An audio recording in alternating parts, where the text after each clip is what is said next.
Ed. So you're upstate Al. Yes, sir. And great to meet you for the first time. In the Dallas area, they call me Carlo. Now, nicknames are a funny thing. I hated it when they first started calling me that. Carlo, huh? Yeah. I absolutely hated it. Try to talk them out of it. After a while, you just give up. When pool players are pinning something on you, it's tough to stop them. Well, it's not a bad nickname. No, there's plenty other ones out there. Yeah, there is. we had a guy in Dallas who was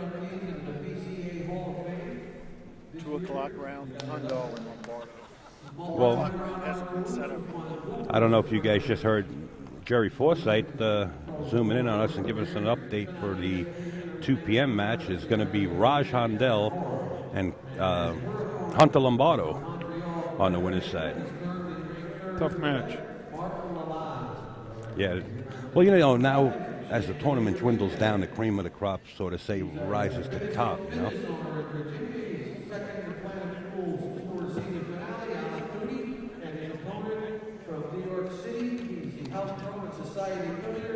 Jonathan Smith. Over here on number 6 from Stillwater, California. He's a regular here at Turning Stone. He's down there with his son Oscar. We welcome Ernesto, the big head, and his opponent from Stone. Guys, I'm going to take a break for a second and let Danny DiLiberto come in and sit in the booth here. Danny D is here, and we want to get him in the booth. 1 second. No, you go.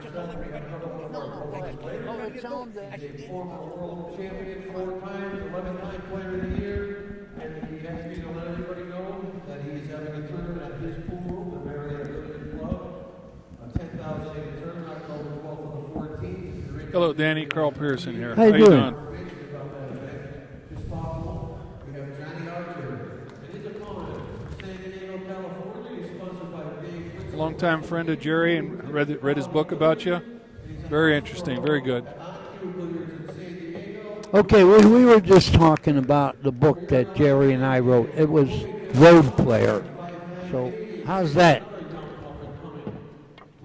Okay, we're still, this is the 3rd day of Turning Stone tournament in Verona. We're going to have a pretty high-class match here. Mika Immonen, for a long time, was dominating. I mean, in the last year, he slacked off a little.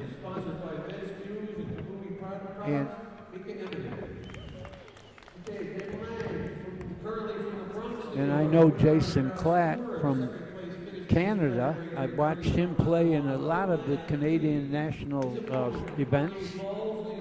Real good player. Real good player. On table number 10 from Baltimore, Maryland, a multi-winner on our tour in the past, current Texas State champ Rob Sides, his opponent from Old Bridge, New Jersey. Getting ready for the lag here. Playing at Turning Stone, he's a former junior tri-state champ and Florida State champ Joey Landy. On 11 from Bentoncourt, Quebec, he's having a great tournament here this time. He's been here a few times now. This is Danny Norman.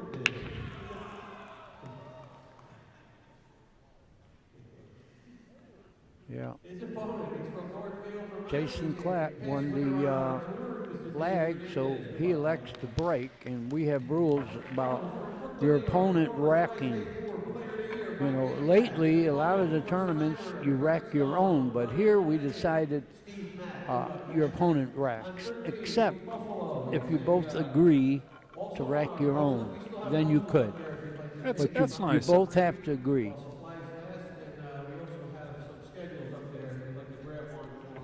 Each of the strategies for a break have their own benefits and drawbacks. I still like the old way you rack for your opponent. Oh yeah, well, especially if you gambled and your whole life, that's the only way you played. But I'm sorry, go ahead. No, it's perfect. The only thing that it precipitates is the argument over the rack. And as long as both sides are sensible about it and get on with it, don't turn it into a racking circus. I'm just going to say it once because I say it a million times a year. They're too particular about the rack. I don't believe in all that. But, the people don't want to watch you rack. They want you to play. Look at this.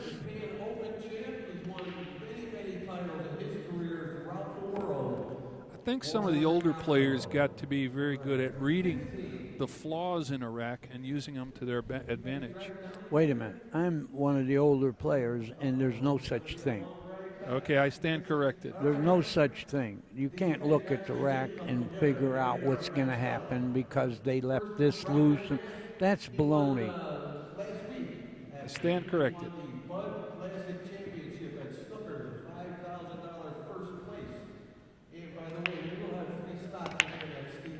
But I'll tell you this, a player is supposed to watch where his opponent breaks from because that gives you two chances to find the right place to break. If you're not having success and your opponent is, you're dumb if you don't do what he does. But other than that, there's no tricks about the break. But every now and then, a table will be more generous, not hitting them real hard. And I think this is one of those tables. I think hitting them hard is worse than, taking a little off it. Well, anyway, Mika, a couple years ago, in like 8 tournaments, he either won it or ran second. I mean, unbelievable run he had. Got a bad Mary up on this one.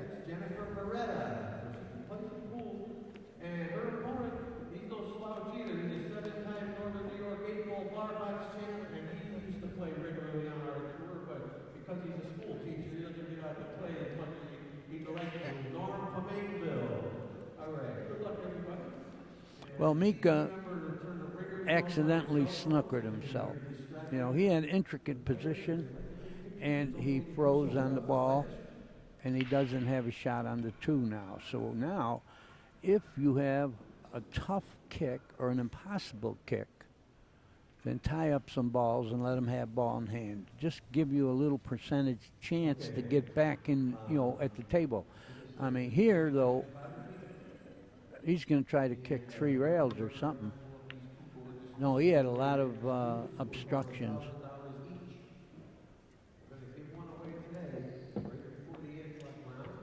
See there, he would have been better off trying to tie up balls because he don't figure to get back to the table this rack.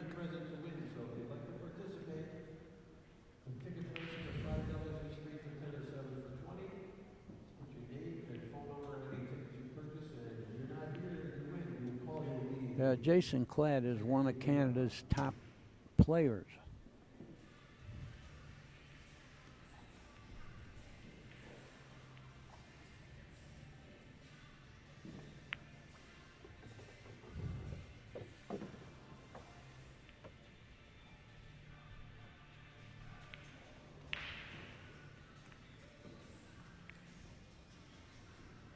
Yeah, he's got to draw this ball back a couple feet. He's listening, Carl. He smoothed it good. Good stroke. And he got a perfect angle to get on the 5 now.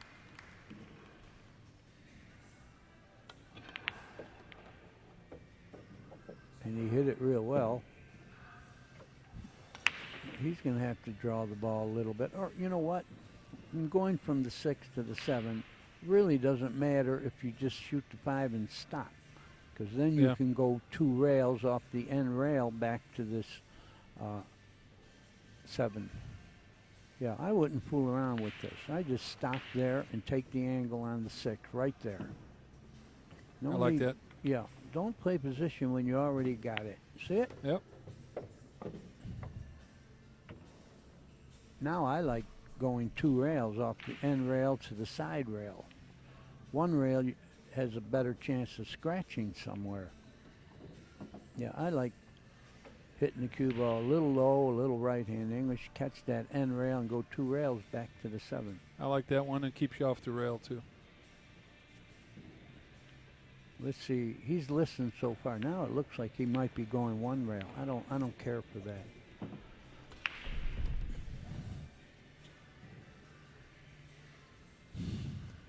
I think if you shoot it 100 times He the ma- way I called, and 100 times one rail, you're better off 2 rails. He's doing it now. Yeah. He's going to do what I said. He might be hearing me. Oh, no, I didn't care for that, but he hit it real well. Yeah. You know, it doesn't mean that there's one way that's perfect. You know, you can hit the wrong shot and get perfect. And that, in this case, I thought he did. I've had some brilliant runouts where it never worked out the way my mind saw it. But my opponent never knew.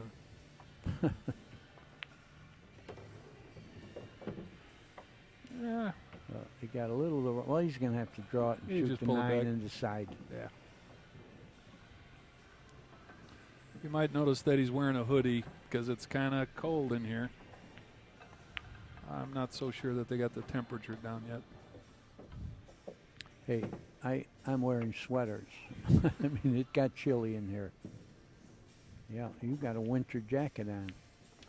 Anyway, it is a little cool in here, but they want to keep things dry and the players comfortable. You know, if you're sitting down doing what we're doing, we're more apt to get cold than the players out there walking around and dogging it. Dogging it makes you a little warmer.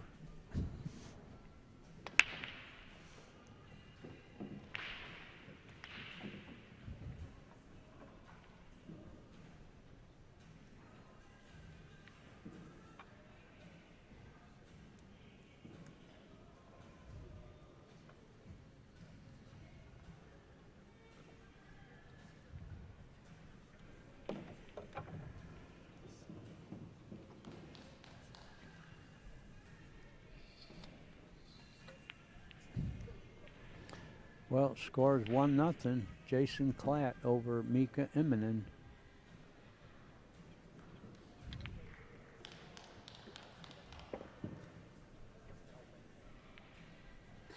Great big arena here. Pretty good seating to see all the tables.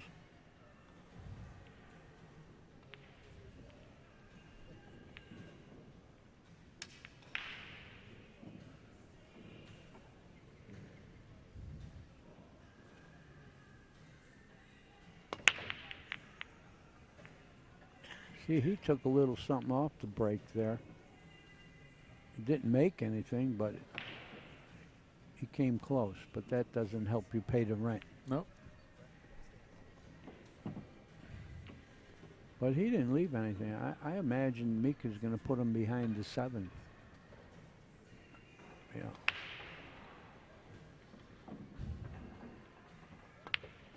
Well, I don't know why he wanted to shoot. He wasn't going to get a good shot on the 2, I don't think. Yeah. Yeah, he's right on the 2 now, but he had to make the bank. So. Yeah. He had a real good save, but Jason has a billiard. I don't know if he's going to shoot that. Nothing to gain, really.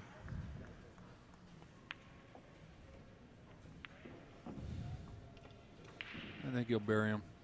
I think that's what he's supposed to do. Just hit the 1 on the full side with a little cut, bank it out in the open, and go behind the 7. Freeze him on the 7. That would be a dirty shot, but it might help you win. That's what he's doing. He's coming with the dirty shot. I think he semi-double kissed the 1. I don't think he got totally out of the way of that. No, there's still. He's got a lot of the 1 ball. He may not have a pocket for it. Well, that's because yeah. he double kissed it. Yeah. Well, I don't know where he's got it. He might have it in the side. Yeah. Made it. Good shot.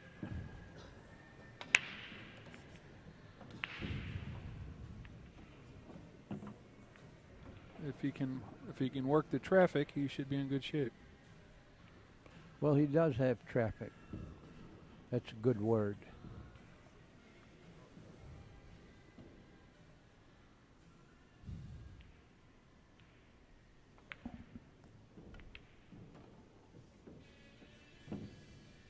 Danny, did you ever play at Benzinger's in Chicago? Yeah.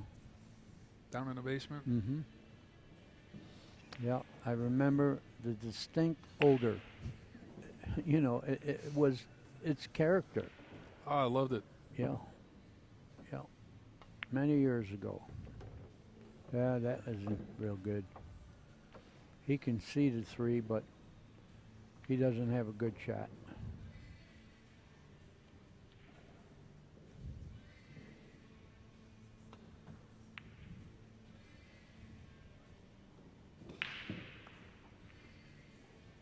I don't know how thin he can hit this, but once again, I'm going to try to put him behind that 7 ball.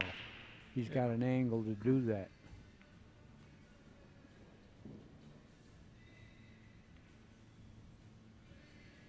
Yeah, he's thinking about it. He definitely can't shoot unless he's mad at his backer. He could bank this, but I don't know what good that'll do. So he played safe, and he went right in the drink. Yeah, Mika hasn't been himself the last year, but I've noticed him with women, so that could be one of the reasons. Ruined many a good pool player. That day job and a good woman, just take the game right out of you. Yeah. Yeah. Working and marriage will ruin your stroke.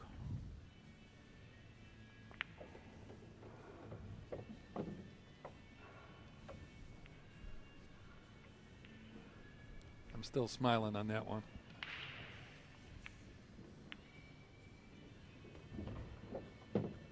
Are you married?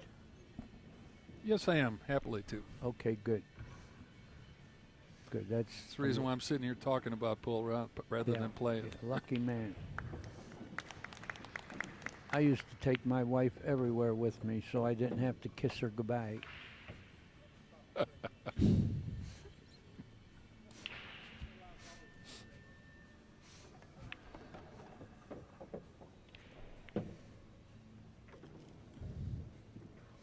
Close to retirement.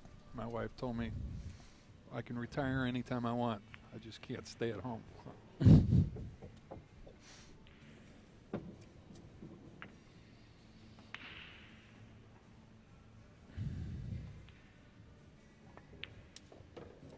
Two nothing, Jason Klatt.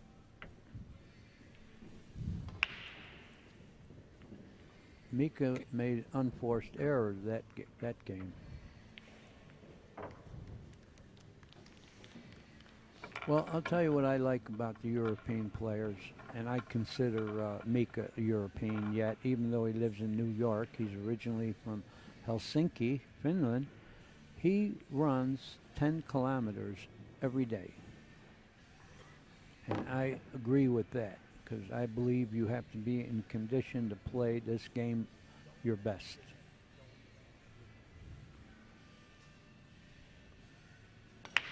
Anybody who's played a long tournament and had leg cramps and all that junk can attest to that one. Well, you know, Mizrak, in the end of his career, he was so heavy, he couldn't finish on the final day. I mean, he couldn't play 3-4 matches on the final day. And that's what happened to Steve. I mean, he was a great player, but he didn't stay in condition. And I say the European players, you got Oliver Ortman, you got Ralph Souquet, Thurston Holman, all great players, and they look like they're chiseled out of rock. I mean, they're in good shape. And our great white leader here, Pat Fleming, he stays in condition. He rides the bike.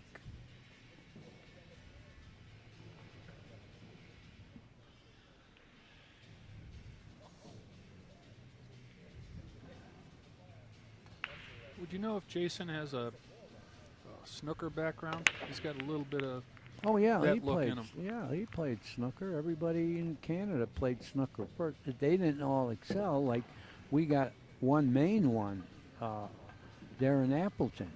He's one of America's, United States, world best players, and he was not a top snooker player. That's rare. But the funny part is the top snooker players that tried to play this game didn't play too well. Like, what's his name? Cliff Thornburg, one of the greatest snooker players of all time. He tried to compete in the tour, pool, and he just stunk.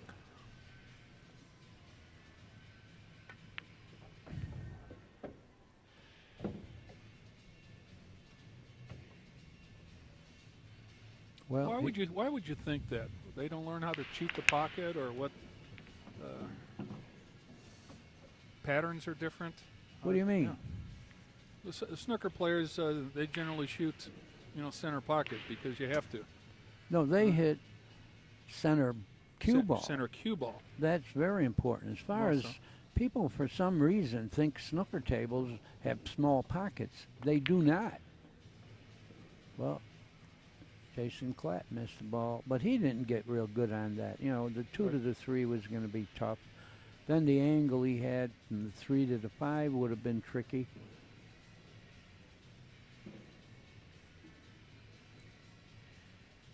Yeah, the pockets on World Tournament snooker are big.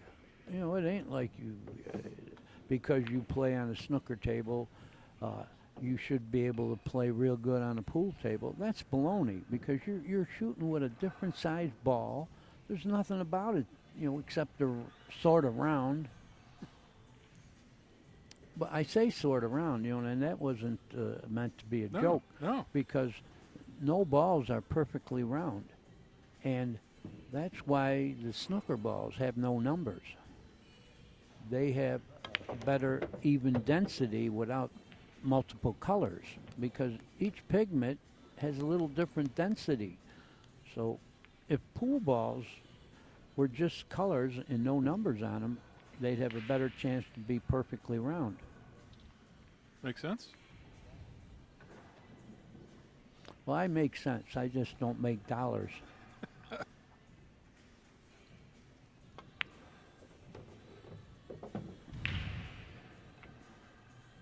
Oh, he got kind of straight on this ball, and the way the balls are sitting here, to get on the 8 good, you got to get on the 6 good, and that ain't going to be good. No. Well, he's got enough. He can make the ball, but it's a little thinner than he wanted. In other words, you want to get pretty straight on that 8 when you go one rail. So you needed a little fuller hit.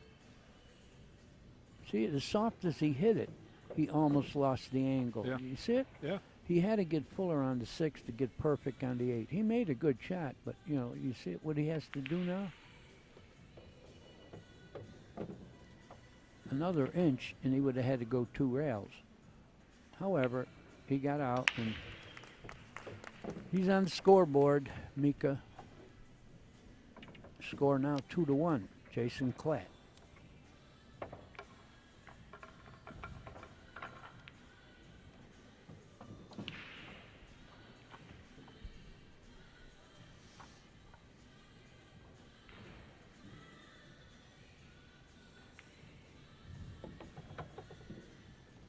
May just be psychological, but it sure seems to me those snooker pockets are nasty with those curved pockets. Oh, that's it. But the size of them are bigger than you think. But you don't have the facings that are soft. You're hitting a round rubber, so you got. Yeah, it'll spit real fast. It will. It will. We used to play 9-ball on a snooker table, take the pool balls, and made for some interesting games. Well, that would make the pockets a little smaller because the pool ball is a little bigger. Right, 2 1/4 instead of 2 1/8.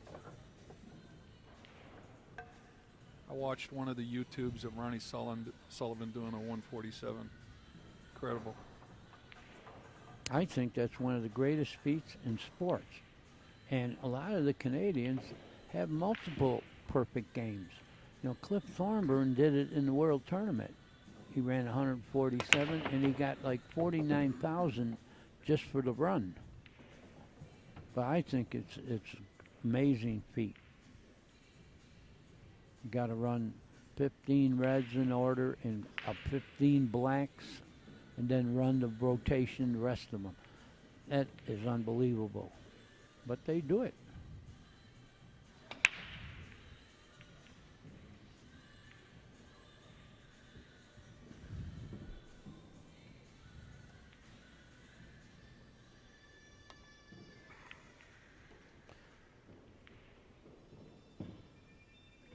See, when you're playing real well, you make that shot. Yeah. And when you're not playing real well, you miss it close. You know, it's really a hairline thing, a champion and a dupper. Let's not get personal here. I don't know you're a dupper, but now I do. I went to Johnston City one time with $300 in my pocket. I was definitely a shortstop. So What year did you do that? in the late '60s. Because I was there every year. Yeah, I remember you. I was a college kid then. Jacksonville, Illinois is where I went to school, undergrad, and little George Ashby is a three-cushion player. I used to play him. Oh, all I the know time. him. Yeah, great tree cushion player. But anyway, I got to tell you this. I mean, you said you were in college. You were a college student. You came to Johnson City and you saw me. Yeah. That makes me feel old. You know, we didn't have to say that.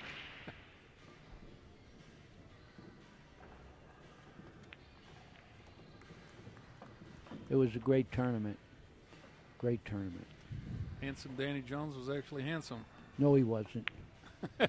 I tell people all the time, handsome Danny Jones was not handsome. He named himself. I know it. That's too good. I walked in the room and Boston Shorty was laid out on the table playing $100 one pocket. And I had never seen a $100 bill at that point. So. Well, the first time I played for $100, my game ball was the 10 ball, and I saw 2 zeros, and I missed it. I shot in the middle, and I missed it.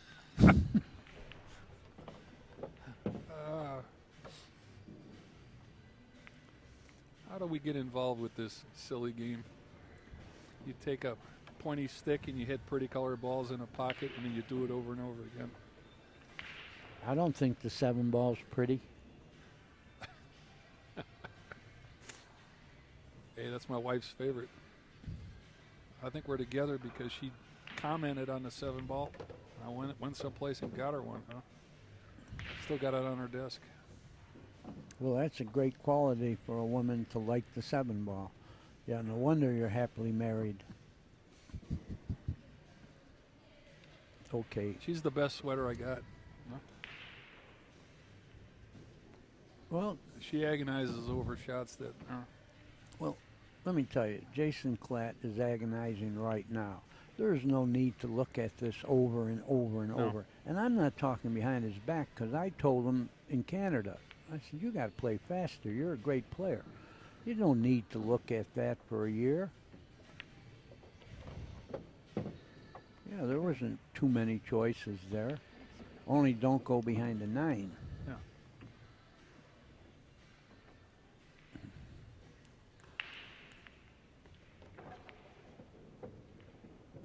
See, he made sure that he didn't go behind the 9, so that was very intelligent. Though.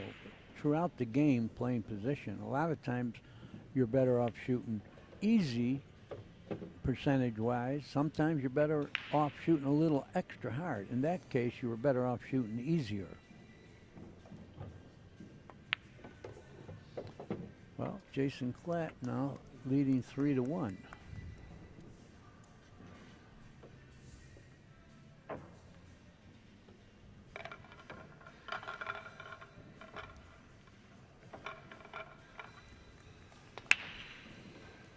Who's the best player you ever ran into?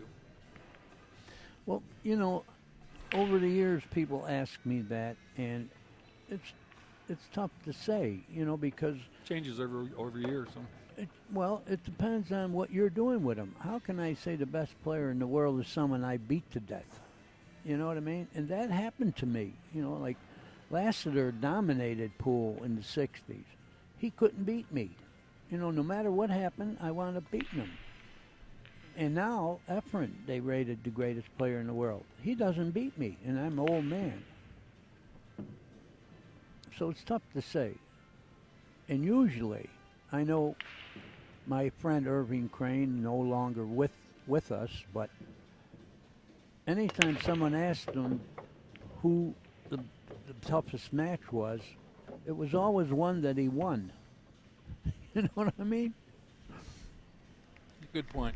I like that.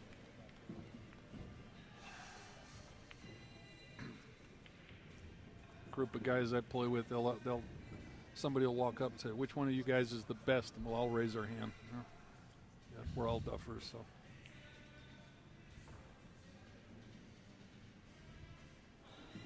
Well, you show me a duffer, and I'll show you someone who has a good job.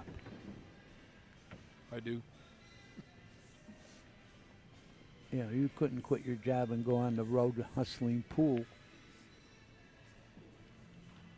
Love the game, though. From the very first time I saw it. I can do that. No, it's a very intricate game. Very demanding. You not only have to play a lot of hours, you have to play correct hours. Can't just hit balls around. You got to be working on something concrete.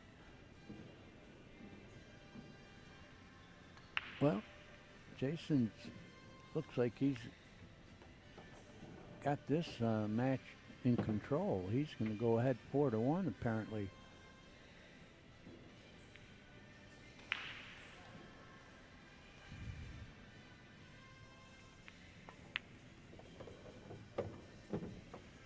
Beautiful speed. Yeah. I hate that in an opponent. Well, you know, this is a loser side match. Yeah. You know that. Now, you see how well Jason Klatt plays? He lost his first match 9-0.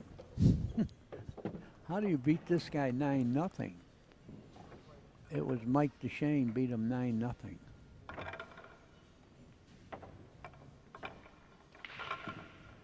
But that's what can happen. The next day, the other guy can win 9-0.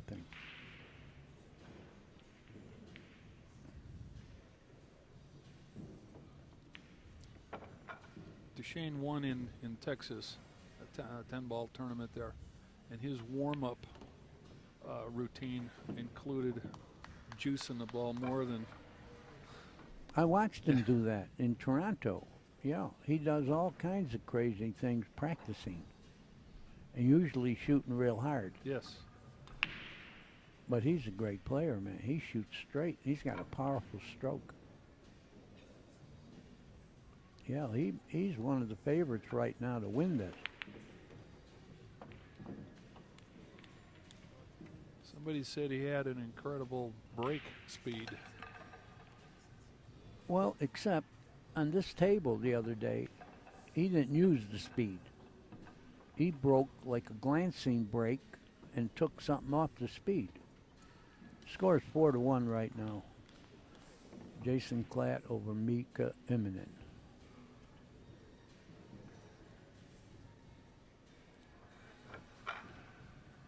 Mr. Klatt has been quite precise in that one, and Mika's really hadn't had any opportunities to get rolling.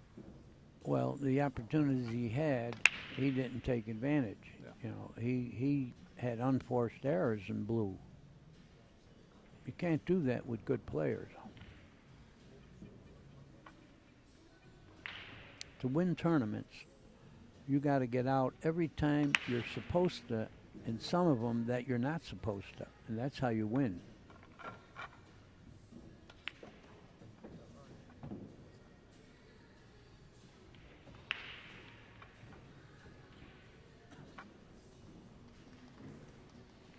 I believe we had 4 women originally in this tournament, and they're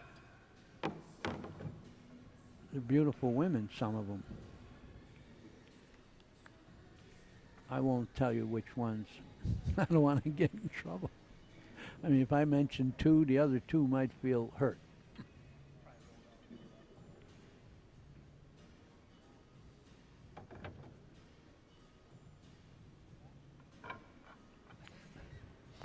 can't get the balls to rack right.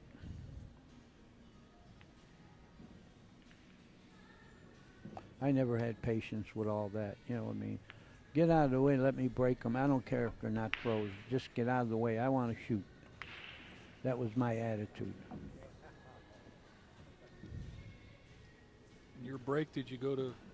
Would you prefer to squat in the middle, or did you chase the one ball, or what was? Did you have any particular idea in mind? Well, like I said earlier, every table is different. You know what I mean? Yeah. One table you might. Well, here you can't break from the side. You know, you got to break in the box. So you can't put the ball near the rail and break them. They're trying to make the break not as important a shot. But it was never important with me because I stunk. I couldn't break the balls.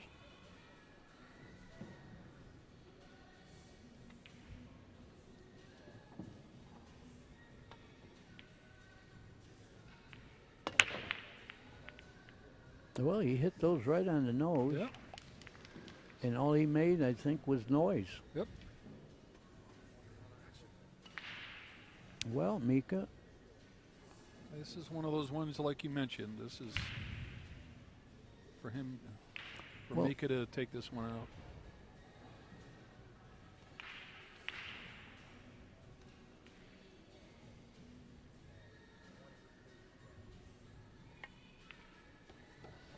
I love telling the breaking story, and I'm the sucker in the story. But, you know, years ago, Robin Bell and I teamed up, and we won the world mixed couples. So I felt like she was my friend, my partner. So one tournament, you know, the females and the male played in the same site in the past. Now they don't. So Robin Bell was playing a match, and I decided to sit and watch her, cheer her in. She broke the balls, made nothing, and turned to the crowd and said, I broke them like DiLiberto. That hurt. But I remember the story very well because it hurt. Looks a little tricky to get from the 3 to the 4 here. I don't know if the 4 passes. Well, it must. Must. But he didn't get full enough. No. Now he's going to have to come with some left-hand center soft. So you change the angle, you bounce off. You know, you go to the left. See it? He decided to Oh, go around. he Yeah. went that way. Well, that seemed to be the best way for him to control it, but Yep. he could have gone the other way with left, just not make a thin angle. You don't want to come off that rail perpendicular. He got funny again. I mean, you know, he's not getting perfect. You know what I mean? Yeah. When you're playing real well, it all looks easy. Well, right now, it doesn't look easy to Mika. He's got a little more cut than he wanted, so he's got to hit the end rail, I believe, and come back in the Yeah. middle. Look out. See it? Yeah. A little bit of English brought it back out. But now he's going to have to come with an awful lot of reverse English. You know, you're going to hit that end rail with left-hand English, try to go right to the 7. Well, he's doing He's something going around. different. Yeah, he's going around. Yeah, I don't agree with that. I don't agree with that because he didn't have a good target. No, I thought he could have shot with left-hand English and did it, but he's the one at the table, and he hopes to make this bank. But I wouldn't even shoot this.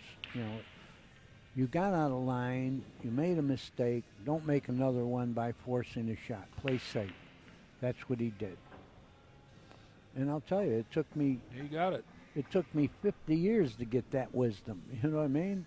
In the past, when you felt like you're supposed to run out and you didn't, you forced the shot because you knew you were supposed to run out. With wisdom, you do this. Great shot. Great shot. He could have banked at it and flew around, but here he became the favorite in this game.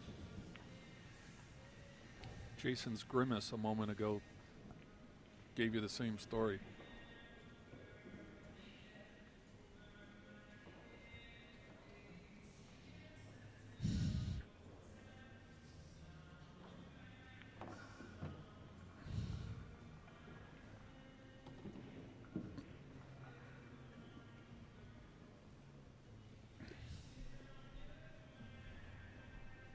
See, Jason's a great player, no doubt about it. But what's he doing? As soon as Mika shot the 7 there, I knew I would have to kick. So what's he doing? You got to kick, so get up and kick. Behind the 8 or behind the 9? Which way to go? Well, the 8 isn't quite long. I mean, it's not short enough. I mean, if you shoot to the right of the 8, you're going too short, Right. and if you shoot to the left of the 8, you're going too long. But you can change that with draw. Yep. He can miss the 8 and draw the heck out of it, and it'll shorten it up. That is an easier kick than going the other way, because the other way is more extreme. You know, the diagonal is so extreme, high or low affects where the cue ball's going much more. So I think he can miss the 8 on the left, withdraw, and he'll hit the 7. Yeah, and he's but got room to dig down. So He's going the wrong way, I think. You know, this might miss by a foot. Well, I don't think he's going to like this.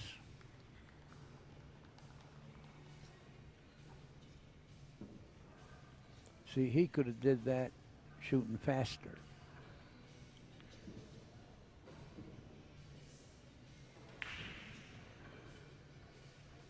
Well, this is no bargain. You know, Mika's glad to be having a shot here, but it's no bargain. You know, better this- than his last view of the 7 yeah, ball. yeah. Well, that was his fault. Right. He overcut it. Yeah, Yeah. got the roll. Well, Billy, he didn't get it yet. I always tell Billy and Cardona this when he says he got lucky. He didn't get lucky yet. The other guy's shooting. You got to wait till after this inning to say if Mika got lucky. Well, he's going to look at this one a little.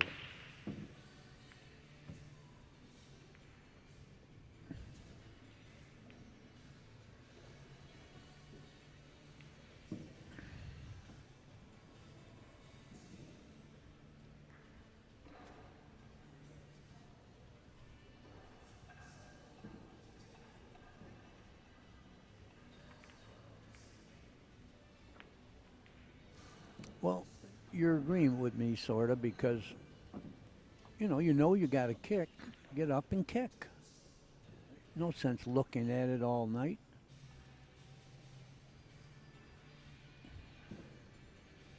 Might even make it.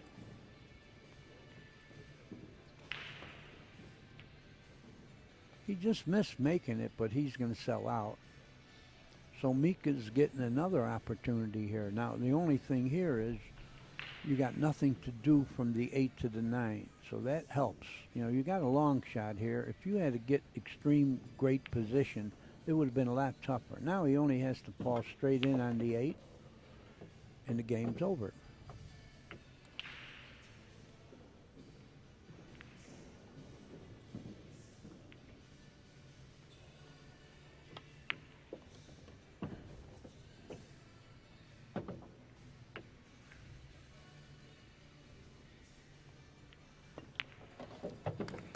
Well, Mika's got 2 now, but he's still trailing 4-2. And I would have to say right now, Mika's not at his sharpest.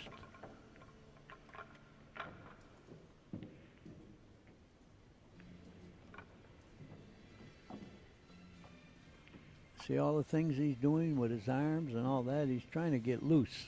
Trying to get loose, trying to get warm.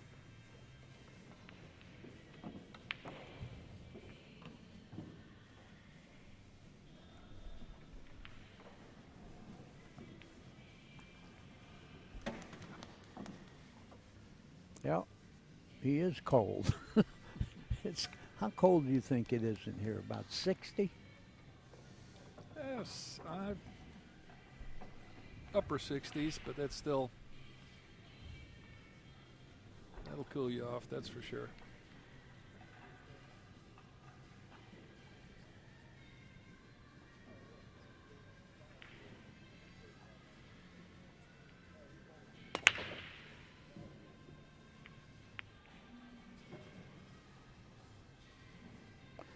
Another dry break.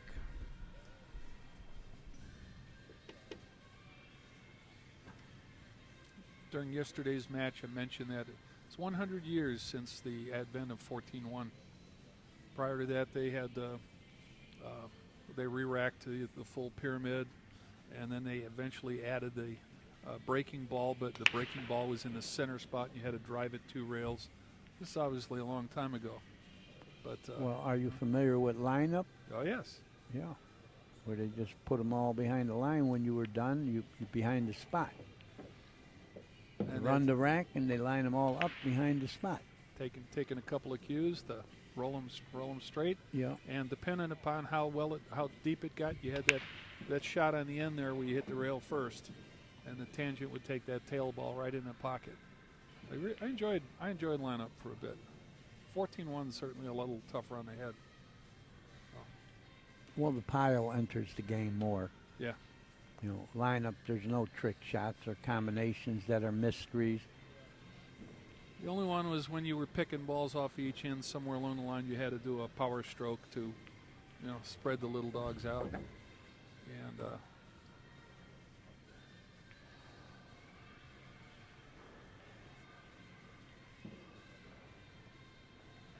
And of course, you know that before they came with the galvanized rubber, the rails were stuffed with cloth. wow, Yeah. They didn't bounce much. I think I saw that in the W.C. Fields skit. Yeah, the rails were stuffed with cloth, Yeah. rags. Guess there weren't many bank shots going on. I don't think so.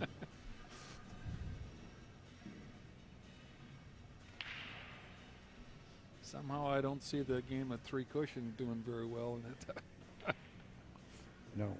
No, the diamond system wouldn't work. Good hit here. Very good hit. Now he's got to take the 6 in that corner. You're not going to get to the side anymore, but you don't need to because of where the 7 is. Yeah. You don't need to get real good on the 6 because the 7's right there. So shoot this in the side, try to get straight in on the 6 in the corner, and you're going to get all, you're going to do all right.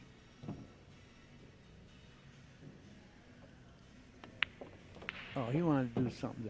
See, I don't believe in all that work. If he snookered himself, he would have deserved it. Yeah.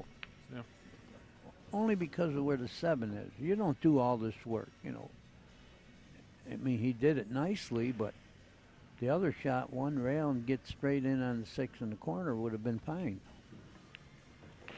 One way you can go wrong and the other way you can't. But he wanted to shoot the 5 with a little bit of stroke to sure making it. Well, I think he's got to hit the end rail now with a little bit of right.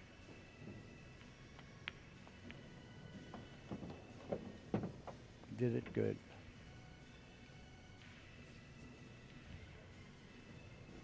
Of course, you don't want to be this close to the rail, but here he doesn't have to do anything spectacular except make the ball, which he did. Takes the lead now, 5-2.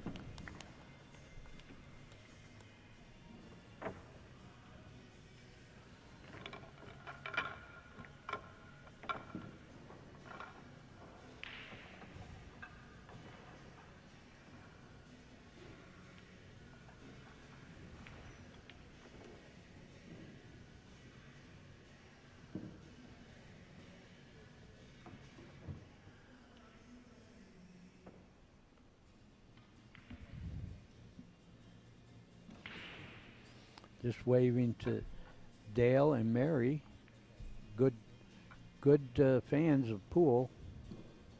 Beautiful couple, always smiling. So the bills must be paid.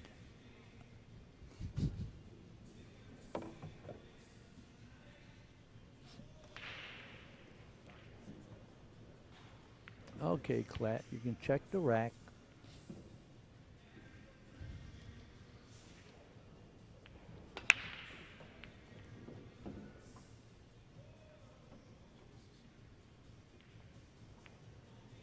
Oh, now Mika doesn't like it. I don't think.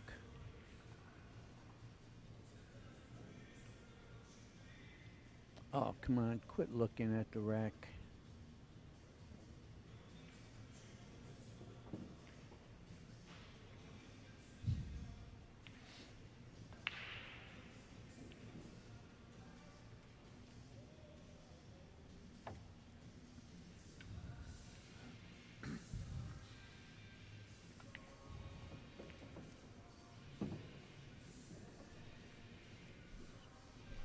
Danny, do you have any memorable proposition bets that were offered to you? Of course I do. I've been around 55 years. I've had a lot of them.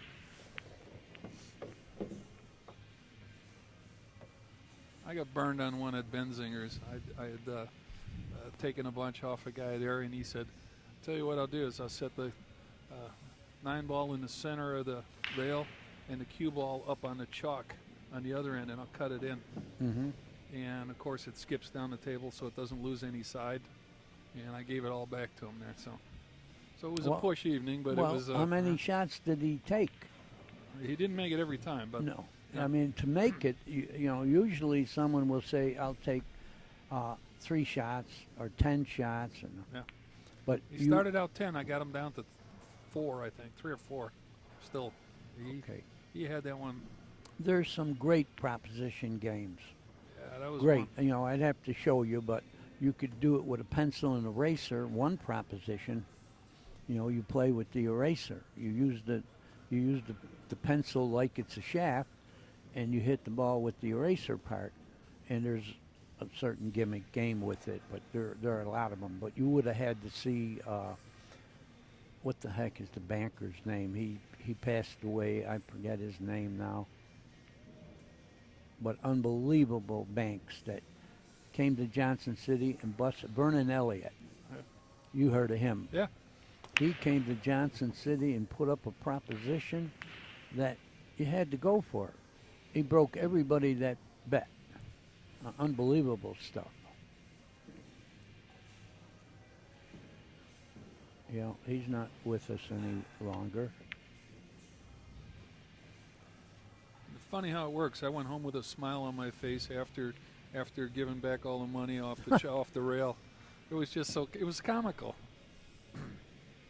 Yeah. There's a guy in Dallas that played with bridging through his toes every shot. Yeah, I saw that. We had guys in Miami do that. Insane. Cornbread Red played people where he shot behind his back, and he played real good. It took a player to beat him. Yeah, I would have gone home broke on that one too. So. Hey, I played Keith McCready, 12-3 one pocket. He had to use a broom. I needed 1, he needed 3 one game, and he beat me. He ran 3 with the broom.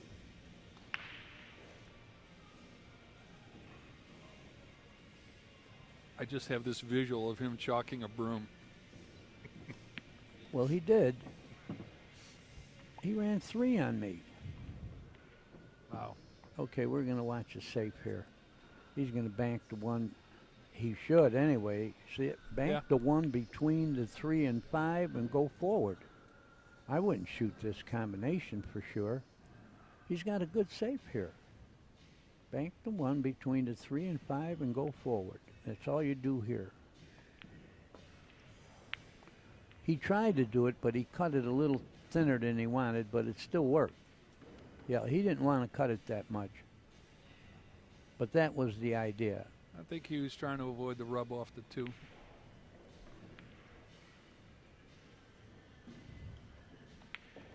Well, Mika's got a tough kick here. I'll tell you how tough it is. He might have to come with that stroke I was talking about. Hit the rail long and draw the ball. It gives you a bigger target at the 1. But it's not easy. Wow. Off the left rail there? Yeah. He's got a maybe he can shoot it and draw the heck out of it. It'll get him a better target. He's going to jump over the top. That's what he's going to do. And you can only do that with your cue. no jump cues in No this tournament. jump cues. Well, he can look and look and look. He's either got to jump over the top or the shot I call. Kick it wide with a lot of draw. That'll give you a bigger target. I don't even know if you'd have angle from Oh, he does. He does. to come at the one ball from the left side. Yeah. Yeah. But you got to draw the heck out of it. I'd have to run around there and look, but it would be a third of a ball. Yeah, but what do you think he's got? You know, he doesn't have anything simple. It's intricate. But that is what he's got. But he's going to, well, he's chalking up. I don't know what he's going to do with this. He's going to jump. Is this the cue he plays with? Because you're only allowed to do it with the cue you're playing with. He hit it good, but it's not going to turn out good. No. And it's another thing about the game. It's almost like the game has personality because when you're playing good, the balls will roll good. And if you're not playing good, look at this.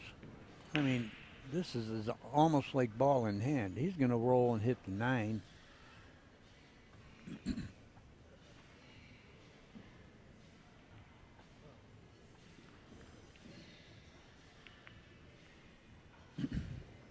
Yeah, the break cue has a different tip. Here's a little tragedy. Hung the 1. Yeah. He didn't have a bit. Well, Mika, you got to get going here. I'm not pulling for anybody. I just don't like to see the players play bad.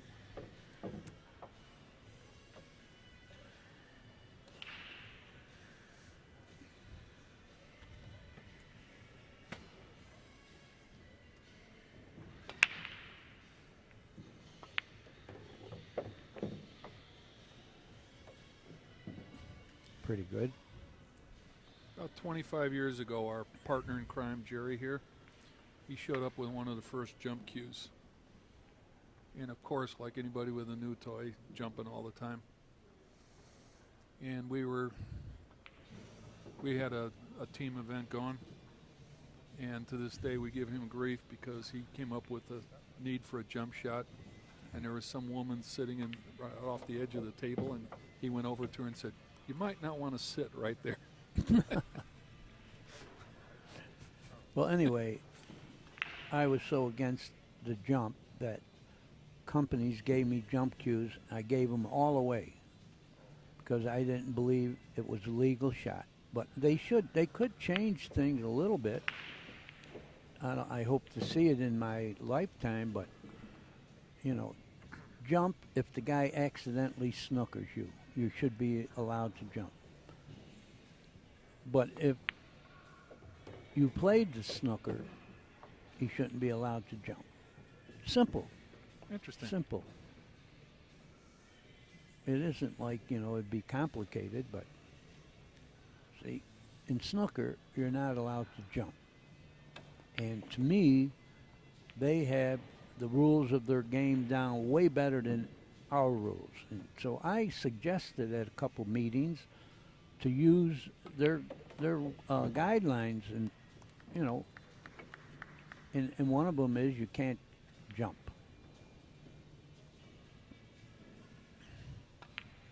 And it got way out of line. They wound up with pipes like 2 feet long and round as a pipe to jump with, and they could jump right over the ball if you were like an inch away from the object ball. That was not good. I didn't like it. So we got rid of that kind of thing. What was the name of that one? It looked like a broom handle with a phenolic tip. I don't know. Yeah. Anyway, I remember it. No? We got it to 5-3 now.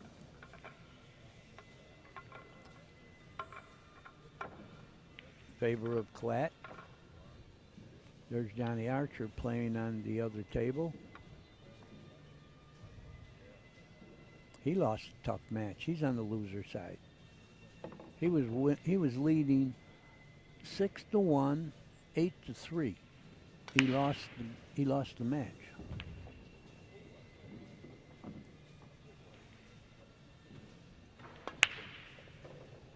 See what he did there?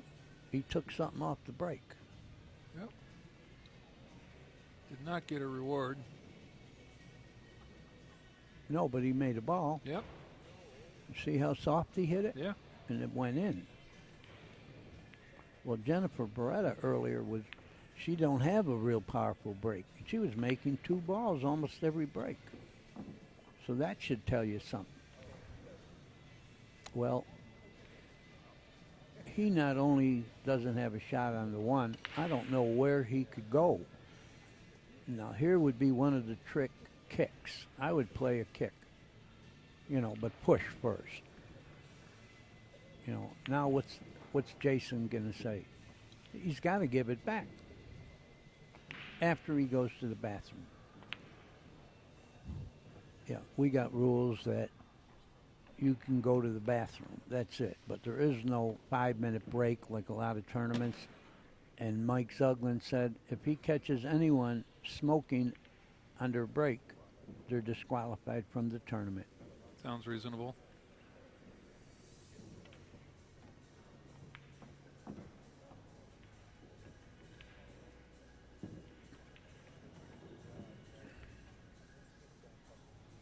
Yeah, well, here, I don't know what Mika has in mind, but, when you push, you got to have a plan. Unless you're just playing poker.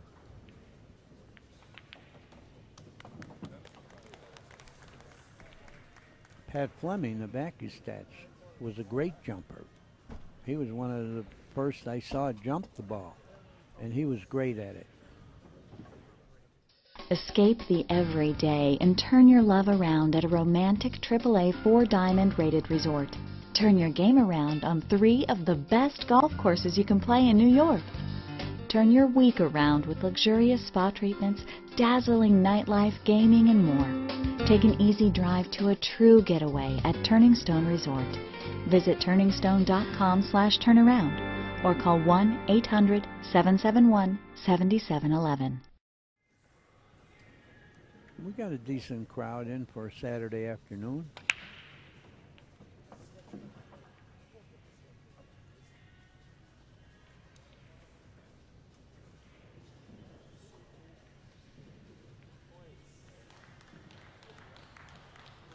Looking to the far table, Johnny just broke. Got snookered here, so but it happens.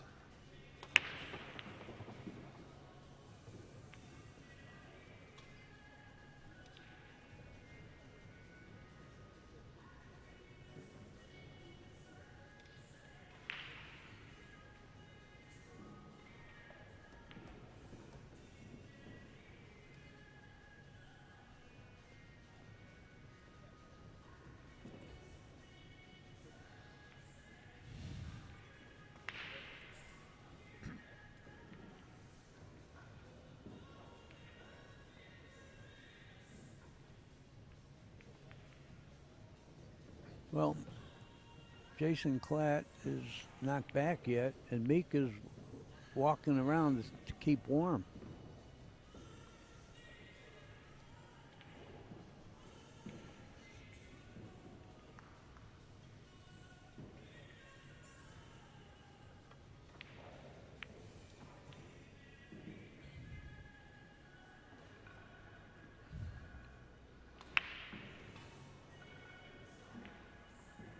Well, Jason Klatt is on the way back. He's got his hands in his pocket, so he's cold also. All right, what did you decide? I'm talking about Mika pushed. Now it's Jason's choice to shoot or give it back to Mika. I would have to give it back. I think Mika's playing poker here. I don't think he has a great plan. You might play a little passing safety here. How? How? Go to the rail, take the 1 ball No, up to he's the 3. shooting right at the 1. Yeah. Take the 1 up to the 3 and then go back behind there. Yeah. He did it pretty Did well. it pretty well. So Mika was bluffing. We couldn't tell from here whether there was a clean get to the rail or the rub off the 3, which would have changed the story. Well, I think with low extreme spin here, he can hit the 1 pretty thin and possibly go all the way down behind this ball hanging in this far pocket. Yeah, I think he could spin. That's the shot anyway. I don't think he can get to the 1. You don't think he could spin it No, I think and he's hit the 1 hooked. thin? I think he's hooked. He is hooked, but I think he could mass it a little bit past the 3 and hit the 1 thin. Yeah. You know, you got Yeah. a pretty big ball. Yeah, I Yeah. think, well, no, he's going to tie it up. He's Yeah. tying it up. Or at least that's one of the choices. Yeah. And it's not a bad idea. Give the guy ball in hand and tie it up, because I don't think you could be in this bad a spot wherever he goes. So sometimes you change things by doing that. He's going to tie it up. Yeah. See it now? Well, except the ball's dead. Dead. Yeah. But it was the right logic, because, once again, he couldn't put you back that badly. Yeah. And we are playing the 3 foul rule, Yeah. so that's always a consideration. But getting dead was the mistake. What Carl is talking about is, if you get your opponent to foul 3 in a row, you win the game automatically. You know, with good players, that's not very easy to do. Well, Mika's got to hope something stops him, or it's going to get a little worse for him. I think he can hit this full and kill it drawing it. And he did it.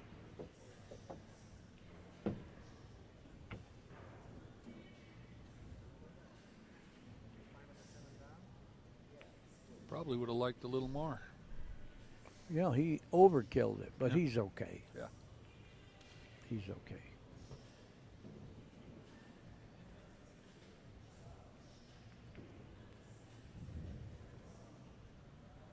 I think he can kill this. Go towards the spot.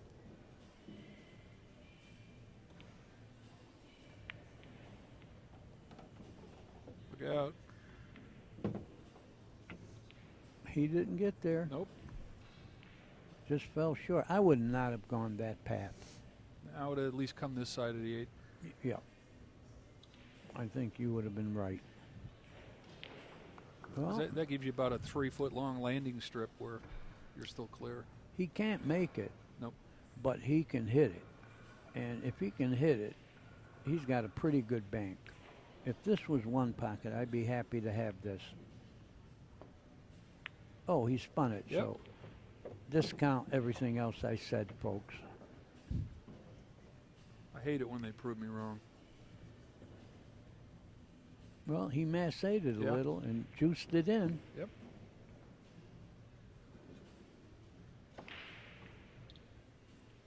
Well, he didn't get real good here. No. I mean, if he wants to get good on the 6, he's going to have to shoot this in the corner. I mean, unless he wants to shoot it inside, stop there and take the cut on the 6. But I think he might have to shoot this in the corner if he wants to get better. That's what he's doing. A little bit of right. He split the wicket. That's a good shot if he doesn't get on the rail. If he what? Now, he's got an angle anyway. Yeah. Isn't it amazing how the cue ball could fly around the table and stop on the rail? Try to shoot the ball. Try to shoot the cue ball to the rail and get this close to it. I swear there's magnets in there sometimes. No, they got brains. Brain. I love it. He's got an angle, though. Oh, watch out. Ooh. He's got to shoot it in the corner now with a soft draw. It separated at the last minute. He could have had a funny Mary. Yeah, it could have gone behind the 9 somehow. He's got to shoot it in the corner, soft draw. I say soft because you're going towards that left-hand pocket inside, so you got to shoot it soft and still get it to draw. Oh, he didn't even mess with it. He went past it, just cinched the 8. He didn't want to roll and kill it.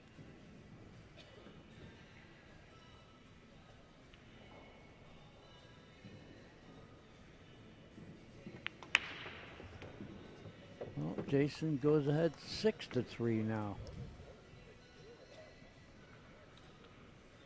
Mika's a competitor. He's a champion. He doesn't want to go out of this tournament, and that's what's going to happen if he loses this match. I always call it a pack your bag match.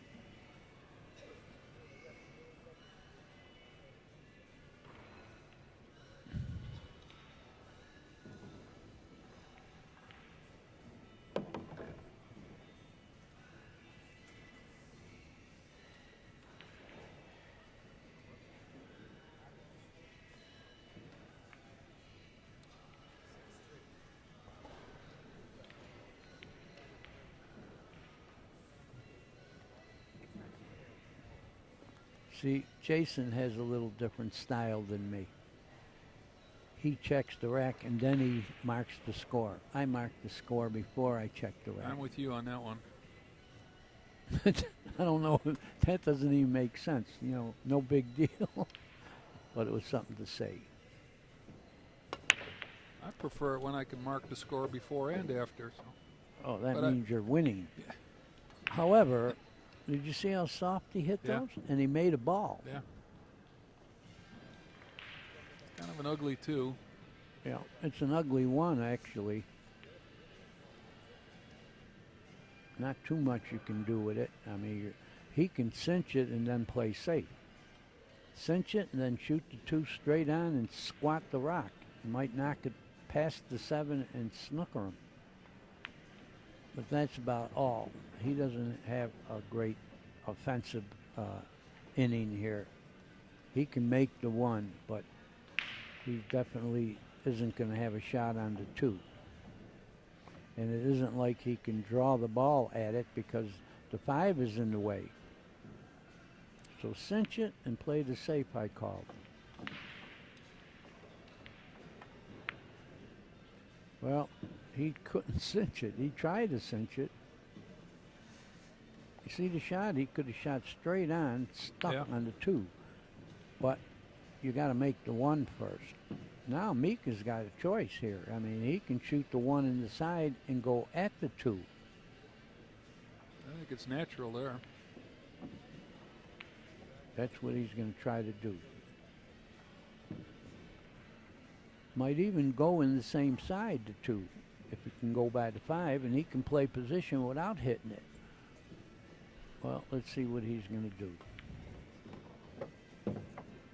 He tried to do the shot in the side, and I think he got there. If it goes,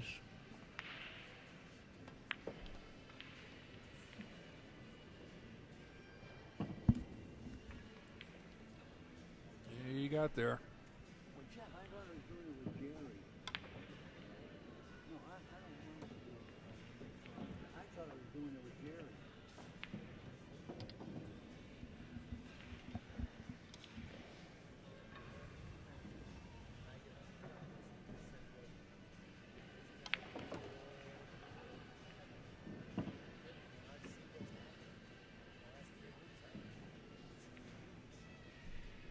intelligent shot.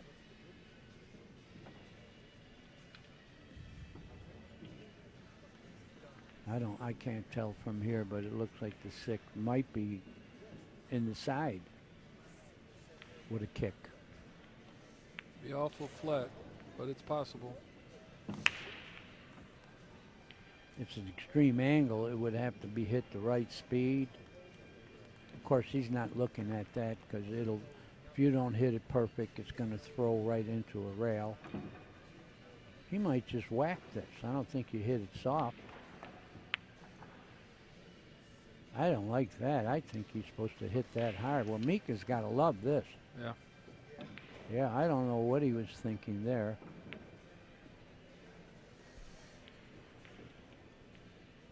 You know, there comes a time in the game where you hit it hard and hope.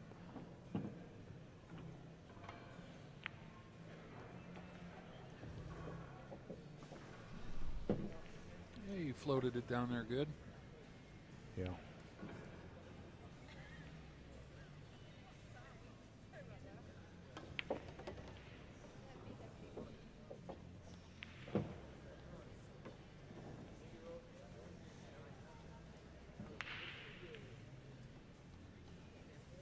remember seeing Daddy Warbucks in Johnston City. I played him many times. Yep, Daddy Warbucks, Hubert Cokes.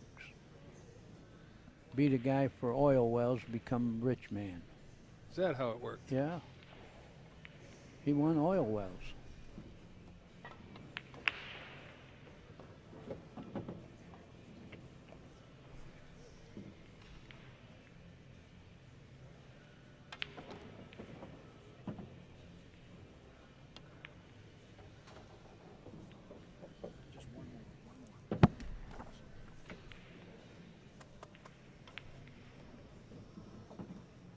Yeah, Hubert Cokes was one of the fixtures in Johnson City.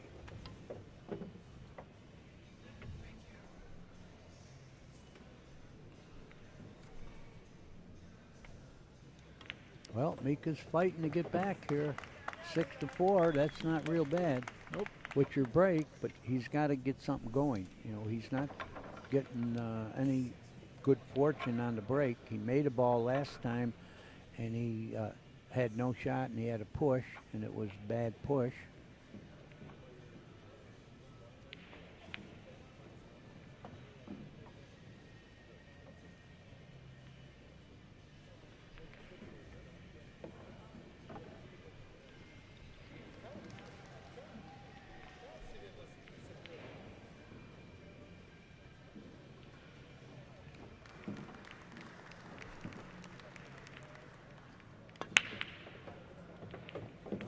Ooh, he made some balls on the break that time, made 2 of them, which always was a mystery to me, how you can break them the same, never make a ball, and then you make 2, and then next time you make none.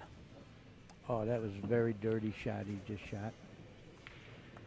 But again, he would have rather been running out, you know, but he made a good save here because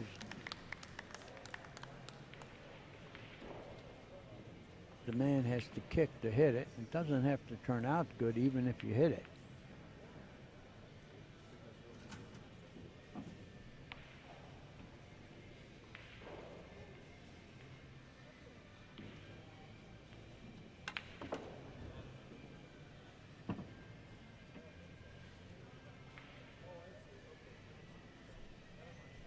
I don't think you kicked the long way here. I think you cooked the short way. And eventually, I think he's going to feel that way. Agreed.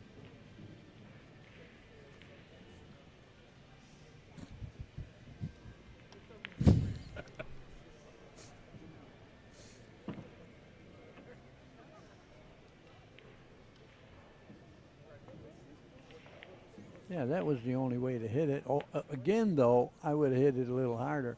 He sold out. Mika loves this. Mika can get within 1 game if he can close out this particular rack.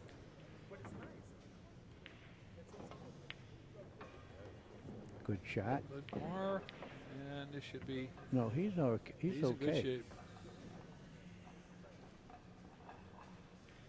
But he needs some kind of angle on that 4 ball.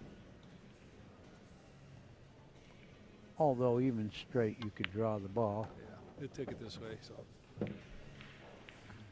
Yeah, he's got a good angle here. Might like the same exact shot for the 5 ball for. Apparently not. No, I don't think so. I think on the 5, you got to get the 2 rail angle to go to the 7. See what I mean? You got to be like past right there. That's right See there. where he pointed? Yeah, That's automatic. Yeah. Anything else is going to be tough. He needs that angle, then he didn't get it. He didn't get it. No. He got the funny angle now. He might have to play the 7 in the other corner pocket, the longer angle. Yeah. No, he went 2 rails, and he didn't get real good, but I That'll like work. it. I like it. Yeah, he got the. At first, it looked like undershot, but that was a good hit because now he can get close as he wants to the 8. Well, you notice Mika's playing a little faster now. I mean, he got in a little rhythm. Yeah. You know, this is the second run out, and he's going to be one game behind now, 6-5.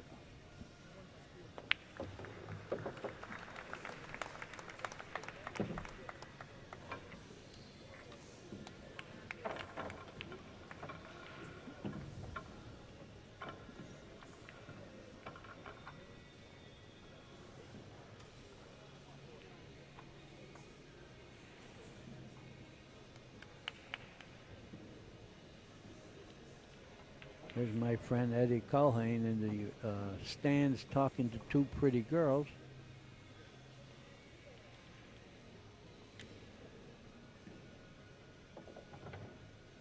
Next to Pete Fleming. Pete's got the headphones on, and when I said his name, he jumped. Yeah, that's right. Sit right next to the pretty girls, guys.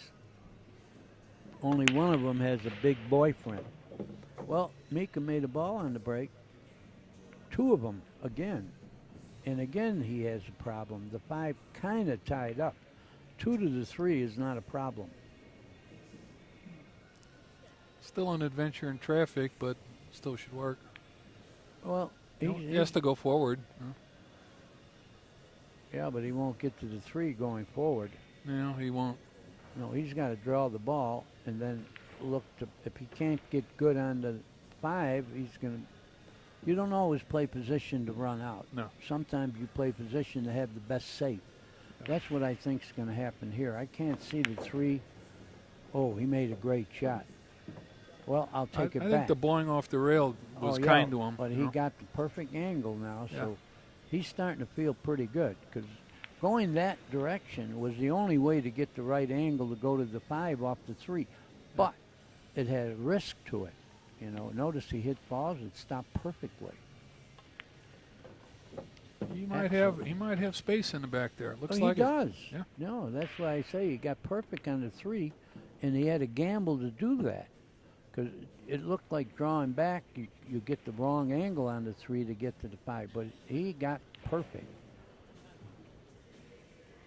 Crash the party. Well, okay, quit looking. Shoot the 5 in. You're all right here. The problem is the 6 to the 7 is not easy because the 8 could be in the way. You know, the angle he has to go off the 6. The 8 might be in the way unless he gets real full on it. Well, he can draw it past the 8 now because he got the right angle on this 6. You know, any thinner and the 8 would enter for sure. He's looking at it right now, and he's worried about it.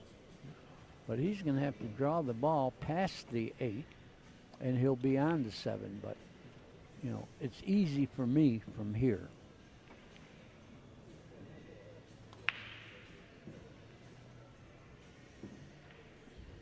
So you don't like going forward? No, going forward, you're not going the right angle to the 7. He's going to have to draw it. And he did it. Beautifully. Perfectly. Beautiful. Perfectly. Yeah, he did very well with that.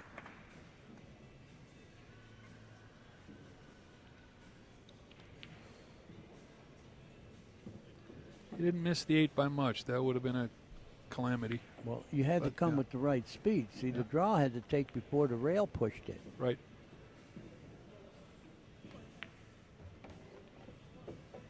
But he's playing a lot better right now than he did to start this match, and he might tie it up right now. See that shot? That was a skillful shot. What he did there, the ball stopped and forced forward. Right. And Mika is in rhythm right about now, and he tied the ball game up now, and it's going to turn out right now to be a race to 3. Mika made balls on the break, so, you know, they've been a little fickle to him, making them, but that could change. Keep making them. It isn't going to always turn out bad for you.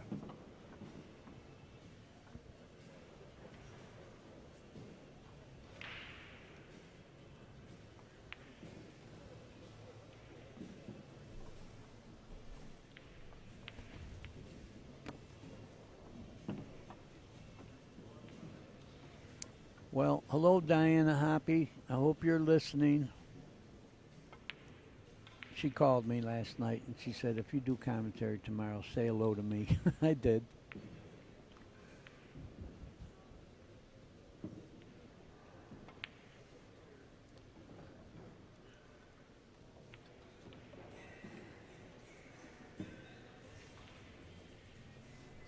Again about Daddy Warbucks, I thought the cartoon strip was about him.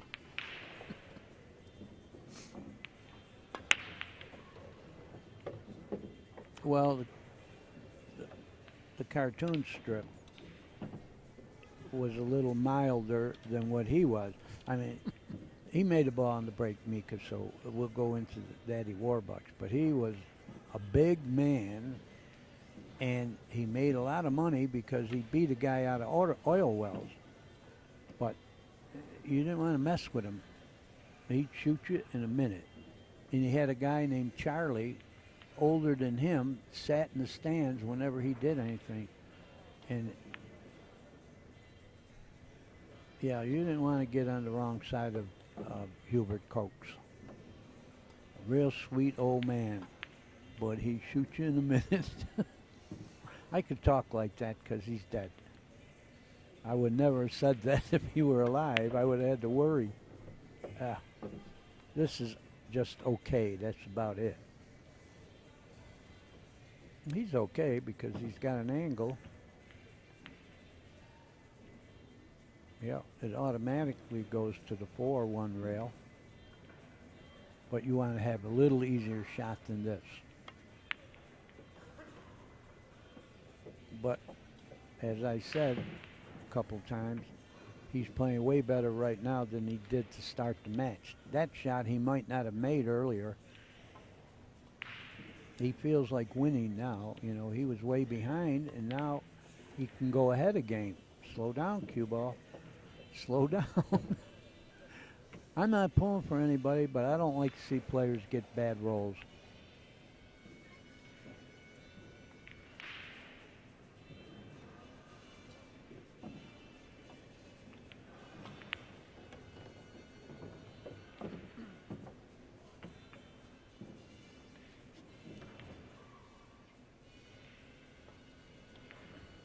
Yeah, he's got control of this particular game. You notice he's playing faster. I said that before, but Yeah. some people, once they get in rhythm, you know, they're going to run out every time they shoot. Oh, he didn't want to hit that ball, but it didn't hurt him. See, that's when you're not playing real well. Yeah. Playing real well, you wouldn't have hit that ball. But he still has a shot. But it isn't his fault that he has one.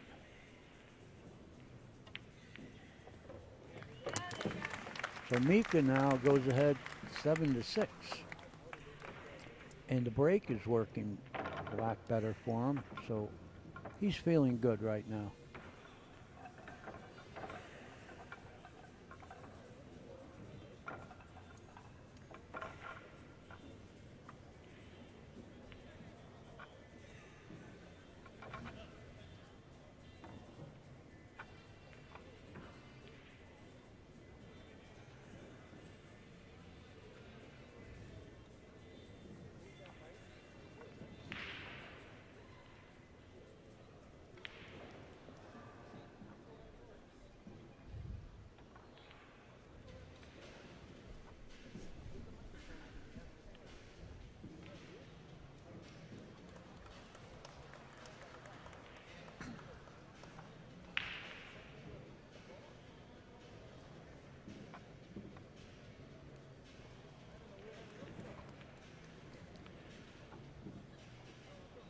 Taking too long with the rack, guys. We got to come with some better rules because this is not necessary.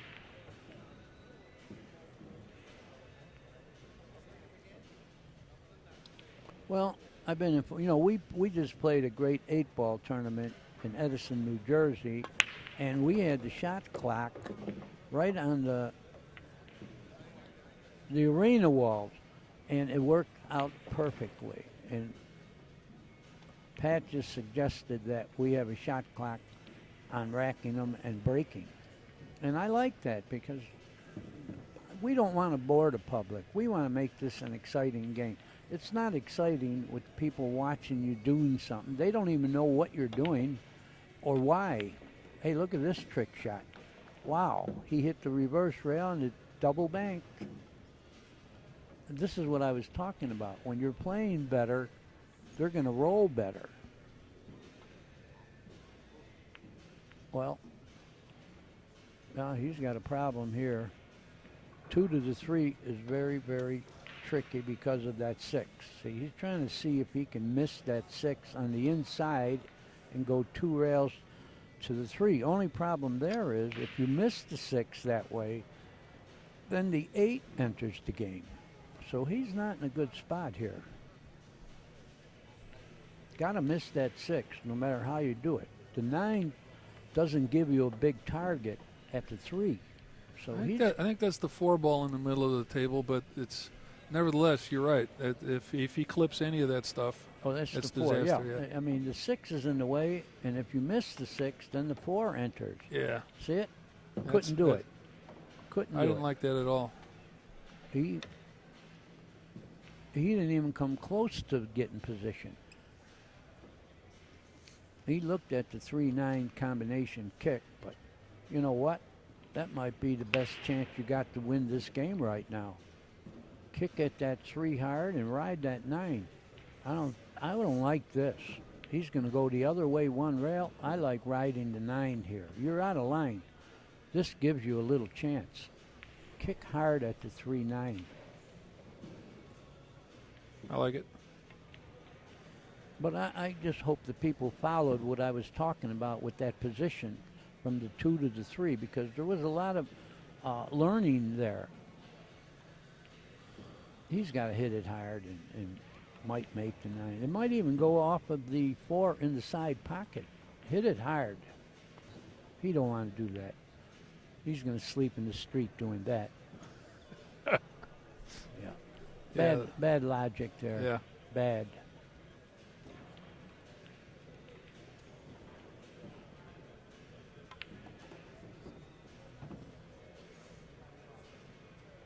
Yeah.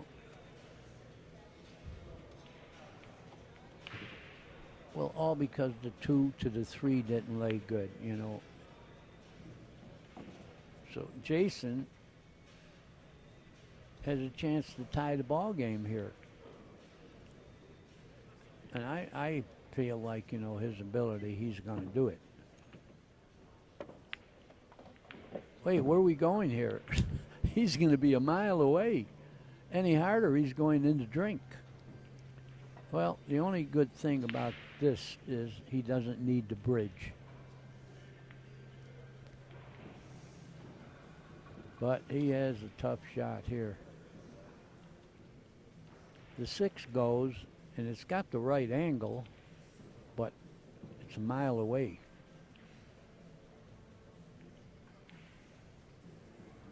You know, if you don't make this shot, there's a little heat on you because your opponent's going to get on the hill. Then you'll have to beat him 3 in a row, which is tough to do. But he's going to have to bear down and pocket this. You know, you're getting rewarded if you make it. It isn't like you're shooting a shot that you can lose if you miss and you don't win if you make it. If he makes it, he's going to win. So you can shoot it therefore.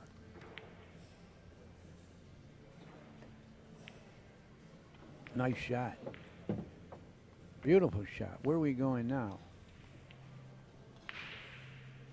Now, if he wants to get good on the 7, he has to shoot the 6 in the corner. Yeah. And if he doesn't want to do that, he could shoot it in the side with a low ball with right-hand English, go 2 rails to the 7. But he's shooting it in the corner because it's automatic position.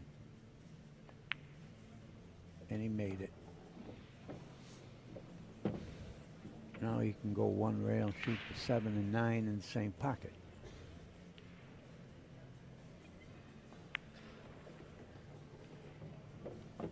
This is one of my favorite shots, Carl. I make this all the time, even if I'm betting high. Well, tie ball game, 7 each. Race to 2 now, Carl. A sweater's delight, we call this. And for you people who don't know the terminology sweater, that's someone who's watching the game very intense. It's not someone who's sitting there and doesn't really care. A sweater is pulling hard for somebody. Sweating the action.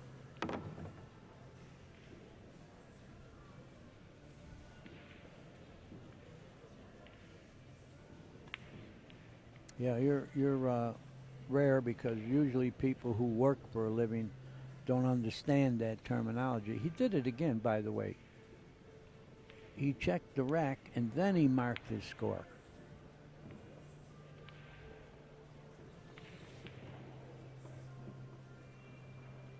What's this? What was all that with the cue ball? Pulling it to the end rail and then putting it back. There must be some meaning for that.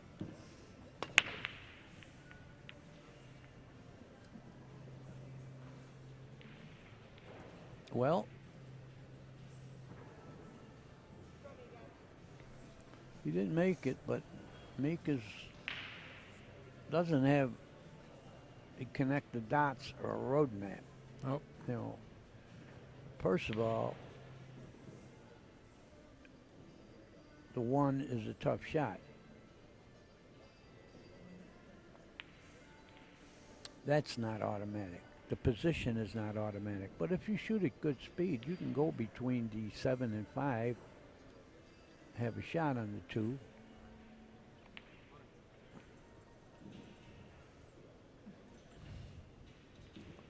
I don't think he has to do anything special with the cue ball like jack up and draw it. I just think if you pocket the 1, you're going to get to the 2. Long, but you're going to get to it.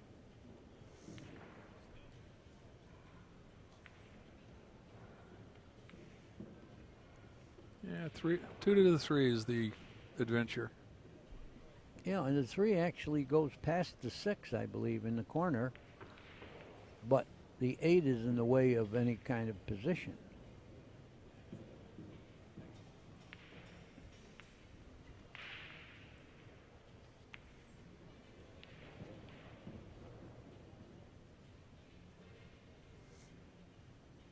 Yeah, I think your best shot is, well, he's going to do something with the cue ball, which makes the 1 tougher. No, he didn't. In the end, he cinched it. Yeah. Now what?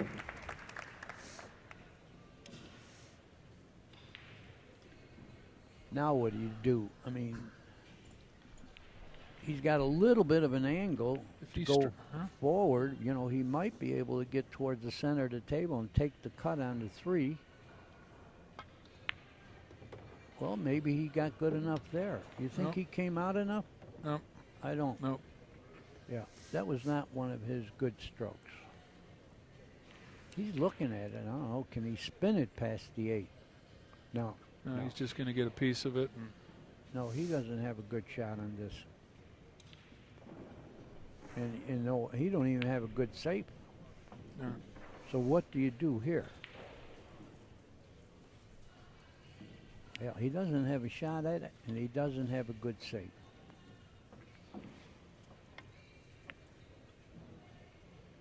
I take that back. Yeah. But he spun it to hit the 3 a little fuller, but I don't think he snookered him. Yeah, he doesn't like it, Mika. Because he did leave a hit on the 3. He didn't And rail. sell out. That cue ball can slide in behind that 6, and that would be, that's kind of a natural. Yeah, but a tough hit. He's got to Tough hit hit, the huh? 3. If he can hit the 3 full, he can shoot it and stick. No, he can't. He's got No, to. he can't. He's got to go to the end rail first. But can he hit a little of the 3? I think he could. If not, he can kick. You know, if he can't hit the 3 at all, he can kick and go off the 3 behind the 6. But that would require a great shot. And with the score tied at 7, both needing 2, this is a very important game to win.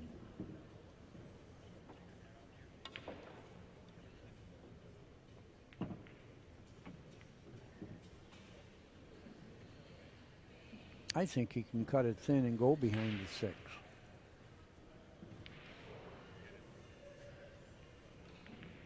And I think he knows that, but you know, you knew it 5 minutes ago.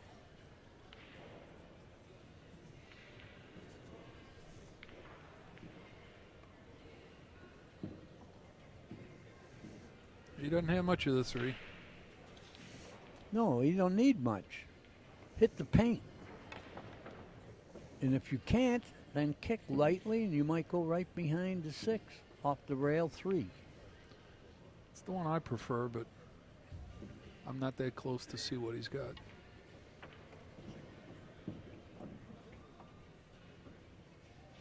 That's what he has. See, I like to kick off the rail because then it'll drive the 3 over to the other side. No, you're not shooting that hard.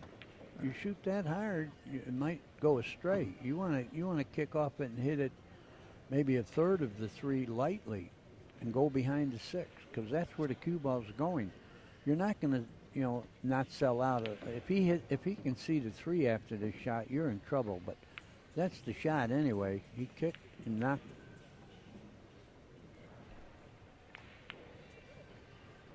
Yeah, he clipped it pretty hard there. So, and if he had gotten a little less of the 3, then he would have scored it down on that 6. But I'm glad he was shooting it, not me.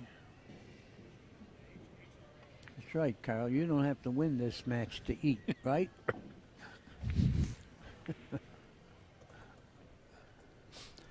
I love that phrase, "you'd be sleeping in the street." That's, Yeah. at one time where I screwed up and I had to sell my spare tire in order to get gas to get back. I said, I think Great shot. Great shot. Yeah. You sold your spare tire to get gas. Yes. Yeah.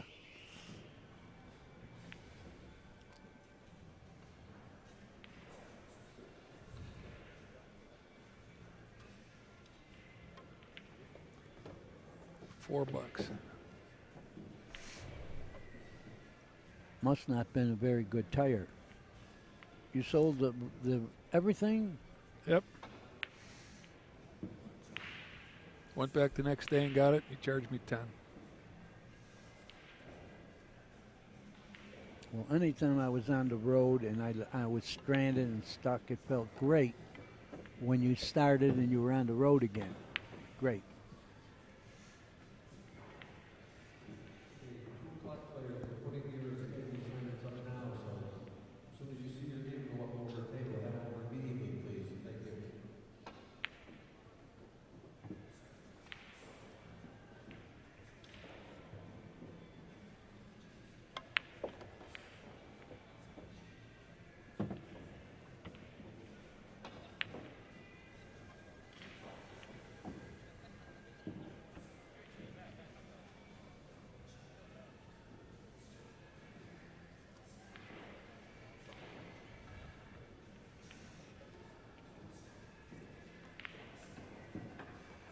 Drops it right in the middle there. Good speed. Look at that. Good speed. Whoa. Big game to win. You go on the hill first with your break.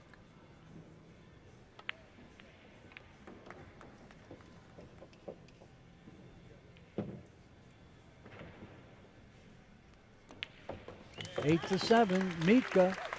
Anyway, they're going to take a little while. I'll tell you a road story. I got a flat tire one time, and I pulled to the side, and I took the hub nuts off, put them in my hubcap while I was jacking the car up, and a truck went by, and it blew the hubcap over, and there was a canal next to the shoulder, and all the hub nuts went in the canal.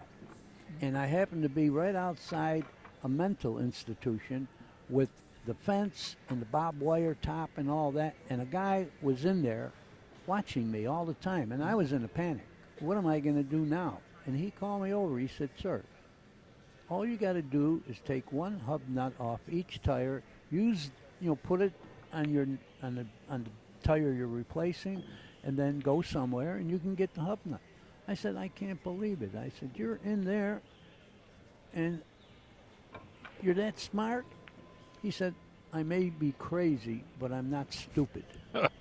Excellent story. I love it.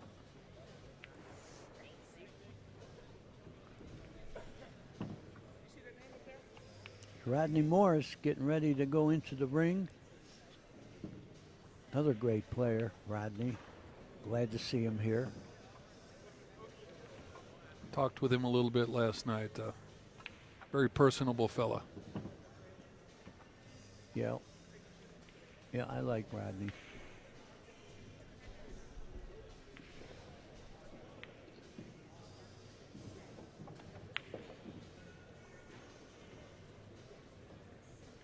And it's a good idea to like all the guys with muscles. Good point.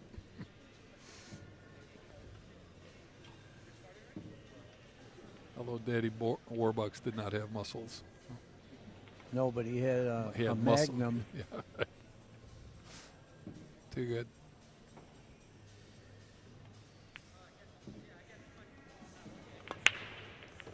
See the glance break? Yep. He woke up to it, Yeah. and I'll tell you what, he's got a good chance to end this particular match here. Yeah, I don't see any problems. Nope. And he made 2 balls again. Much better break, taking something off. I think one of the only biggest lessons I learned about pool is tragedy is everywhere on a pool table. I don't know. I wouldn't call it that word. That's pretty extreme. Tragedy? Well, all it takes is marrying up something or that little funny angle. Little funky rub. Yeah, something you're like using that word tragedy. Were you ever on the road and you got heisted for every quarter you had in the world? No. No, that's tragedy.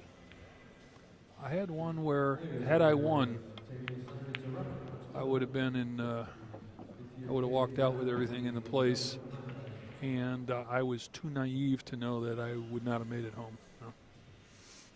I found out later that had I won, yes. They were going to take it back. Yeah. Yeah. As it was, they left me alone. I went home with $4,000. So. All right, Mika's going to go 2 rails to the 8, try to get as close as possible to the 8, and this match is coming to a close. And Mika was pretty far behind to start with. I think he was losing like 6-2, 6-3, and he battled back, and now he's in danger of winning the match.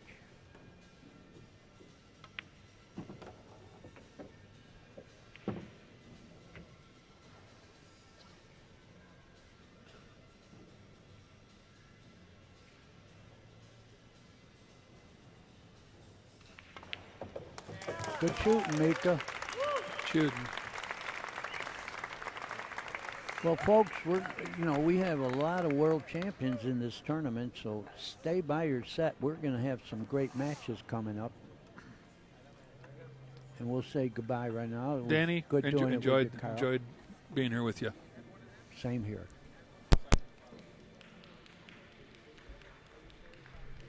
Okay, players,